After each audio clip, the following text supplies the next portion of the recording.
Hey guys, in this video we're going to take a look at how you can set the side key to open up Google Pay on the Samsung Galaxy S22 series.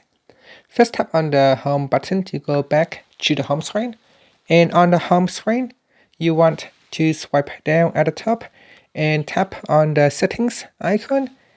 In settings, we're going to swipe up to go down and tap on advanced features. Next, we go down and tap on side key.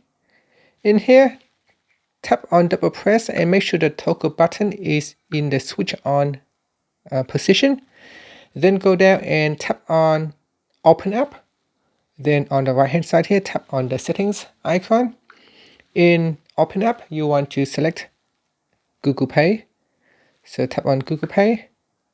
And then now you can tap on the home button to return back to the home screen. And whenever you need to make a payment, so say at a supermarket checkout, you can now double press on the button on the side key right here. And this will immediately open up your Google Pay, and from there you can select a card to make the payment. And that's it. That's how you can set the side key to quickly open up your Google Pay or GPay on your Samsung Galaxy S22 series. Thank you for watching this video. Please subscribe to my channel for more videos.